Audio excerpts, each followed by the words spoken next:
ಹಿಂಗೆ ಹೆಜ್ಜಿಗೆ ಹಾಕ್ಕೊಂಡು ಕೈ ಹಾಕ್ಕೊಂಡು ಇದು ಮಾಡಿದ್ರೆ ಅದೇ ಉದುರುತ್ತೆ ನೋಡಿ. ನೋಡಿ ಎಷ್ಟು ಚೆನ್ನಾಗಿ ಈಸಿಯಾಗಿ ಕಾರ್ನಿಗೆ ಹಿಂಗೆ ಇದು ಮಾಡಿ. ಅದಕ್ಕೆ ನಾನು 1 ಸ್ಪೂನಷ್ಟು ಜೀರಿಗೆ ಹಾಕೋತೀನಿ. ಜೀರಿಗೆ ಚೆನ್ನಾಗಿರುತ್ತೆ. ಅದನ್ನು ಕ್ರಷ್ ಮಾಡ್ಕೋಬೇಕು. ಒಂದು ಸಣ್ಣ ಇಂಚು ಚಕ್ಕೆ ಹಾಕೋತೀನಿ. ಚಕ್ಕೆ ಹಾಕ್ಕೊಂಡಿದ್ದೀನಿ. ಆಮೇಲೆ ಒಂದು 4 ಲವಂಗ ಹಾಕೋತಾ ಇದ್ದೀನಿ. ಒಂದು 4-5 ಕಾಳು ಮೆಣಸು ಹಾಕೋತಾ ಇದ್ದೀನಿ. ಒಂದು 1/2 ಇಂಚಷ್ಟು ಶುಂಠಿ ಹಾಕೋಬೇಕು. ಒಂದು 4-5 ಒಣಮೆಣಸಿನ್ಕಾಯಿ ಹಾಕೋತಾ ಇದ್ದೀನಿ. 4 ಹಸಿಮೆಣಸಿನ್ಕಾಯಿ ಹಾಕೋತಾ ಇದ್ದೀನಿ.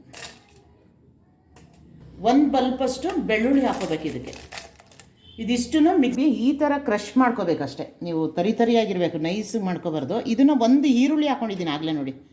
ಕ್ರಷ್ ಮಾಡ್ಕೋತೀನಿ ಇಷ್ಟನ್ನು ನೋಡಿ. ಕ್ರಷ್ ಮಾಡಿಕೊಂಡ್ರೆ ಈ ರೀತಿ ಆಗುತ್ತೆ. ಸ್ವಲ್ಪ ಕ್ರಷ್ ಮಾಡ್ಕೋಬೇಕು.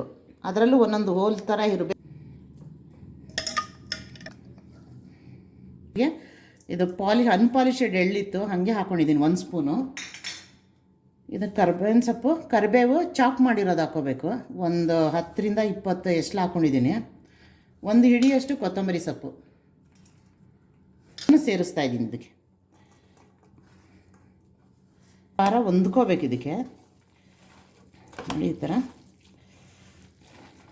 ಸ್ಟಿಕ್ಕಿಯಾಗಿ ಬರಬೇಕು ಮತ್ತು ಅದು ಕ್ರಿಸ್ಪಿಯಾಗಿರಬೇಕು. ಹಂಗಾಗಿ ನಾನು ಇದಕ್ಕೆ 2 ಸ್ಪೂನಷ್ಟು ಅಕ್ಕಿ ಹಿಟ್ಟು ಹಾಕೋತಾ ಇದ್ದೀನಿ. ಸಾಕು. 1/2 ಸ್ಪೂನಷ್ಟು ಉಪ್ಪು ಹಾಕೋತಾ ಇದ್ದೀನಿ. ರುಚಿ ನೋಡ್ಕೊಂಡು ಹಾಕೋಬೇಕು. ಸ್ವಲ್ಪ ಮಂದ ಇರಬೇಕಿದು, ತುಂಬ ತೆಳು ಇರಬಾರ್ದು. ನೋಡಿ ಎಷ್ಟಾಗಲ ಬೇಕೋ ಅಷ್ಟಾಗಲ ನೋಡಿ ಈ ಥರ ಮಾಡಿ ಇಟ್ಕೋಬೇಕು. ಹೋಗ್ತಾ ಇರ್ತೀನಿ ನೋಡಿ. ಒಂದು ಪ್ಲೇಟಲ್ಲಿ ಇಟ್ಕೊಂಡಿದ್ದೀನಿ. ಕ್ರಿಸ್ಪಾಗಿ ಬೇಯಿಸ್ಕೋಬೇಕು, ಯಾಕೆಂದರೆ ಅದು ಜ್ಯೂಸಿ ಇರುತ್ತಲ್ಲ. ನೀವು ಇಲ್ಲಾಂದರೆ ಅದು ಕ್ರಿಸ್ಪಾಗಿ ಕಾಣೋದಿಲ್ಲ ನಿಮಗೆ. ನೋಡಿ ಇಷ್ಟು